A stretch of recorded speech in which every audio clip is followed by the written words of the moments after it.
panibagong araw, panibagong vlog! Yes guys, ngayong araw wala ba kayong napapansin? Kasama lang naman namin ngayon ulit si Cassie at syempre nagbabalik na ang di papakabog na Chelsea! Siyempre dahil panibagong vlog, panibagong challenge na naman ang gagawin natin para sa inyo. Maraming salamat din po sa lahat ng patuloy na sumusuporta at nanonood ng vlogs namin sa Rancav. Na-miss nyo ba ang Chelsea? Siyempre kami, miss na miss namin kayo. Diba guys, sabi ko naman sa inyo kalma lang kayo. Tignan nyo, nagbalik na si Cassie. Kaya buo na ulit ang Chelsea. At natutuwa kami dahil kompleto na ulit ang di papakabog na Chelsea! Dahil sa nandito na ang Chelsea, sobrang saya namin kaya ituloy na natin ang good vibes! So guys, alam niyo na ba ang title ng challenge namin? Ito lang naman ang Personalan Tanungan Challenge! At syempre guys, ito nga po pala ang mga mechanics namin sa challenge na ito. Bawat isa sa amin ay magtatanong ng personalan na katanungan at dapat masagot ito ng diretsuhan. So guys, ano pang hinihintay natin? Simulan na natin ang challenge ha. Miles at susundan naman ni Mitch. So ano pang hinihintay nyo guys? Simulan nyo na yung challenge. Okay, sige ako una magtatanong. Gaano mo talaga ako kakilala? Ay, ako proud ako sabihin na kilala ko na simula ulo hanggang paa. Yan. grabe. Kasi simula umaga, alam ko na unang gagawin yan. Magte-text yan sa akin, sasabihin yan, Okay, good morning, baby.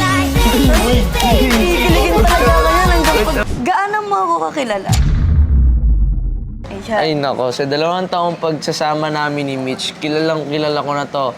Alam ko na kung paano siya siyuin, paano kunin yung kiliti niya, di ba? Sasabihan ko lang, ang ganda-ganda mo naman. Wala na, di ba? Wala. Gaano kahalaga sa'yo ang love team natin? Sa akin, napakahalaga sa akin ng love team namin ni Miles. Lalo na, syempre, matagal na kaming magkasama ni Miles. Alam na namin kung paano namin i-handle yung isa't isa. Yes, tama. Tapos, ayun, parang naging special na rin kasi sa akin si Miles.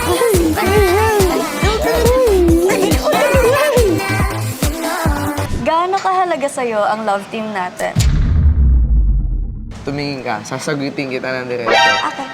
Sobrang halaga ng love team sa akin. Kasi syempre, 2 years na tayo magkasama at alam mo naman, marami na tayong pinagdaanan na hate, mga bash. At syempre, ano nangyari sa atin? Nalagpasan natin lahat yan. Kaya hanggang ngayon, strong na strong pa din tayo. Kaya nga kami tinawag na pangmalakasan Pangmalakasan.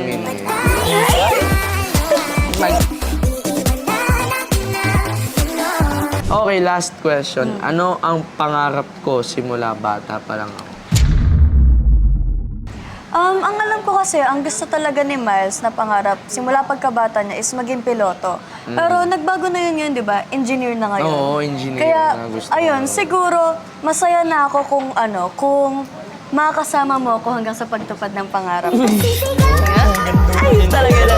Ay, ano sa tingin mo ang pangarap ko simula pagkabata? Actually, nasabi sa akin ni Mitch, guys, na gusto niya talaga maging flight attendant Oo, before. guys. Kasi di ba, sabi ko dati, pilot ako, tapos siya FA. Sakto nga yun, Oo, no? sakto kaso nabago ang desisyon niya. Gusto niya daw Nabago maging siya. dentist. Yes. So yun, kunyari, kapag masakit ang ipin ko, alam ko na kung saan ako uuwi. Hello, saan masakit, baby? Ay, ay!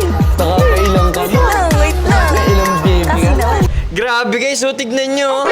Talaga namang napakakilig no? Umaapaw umaapaw. Sobra sa sobra yung kilig na nararamdaman ko dito guys sa 2 to. Napaka-solid. Diyan na po nagtatapos ang Personalan Tanungan Challenge ng Pangmalakasang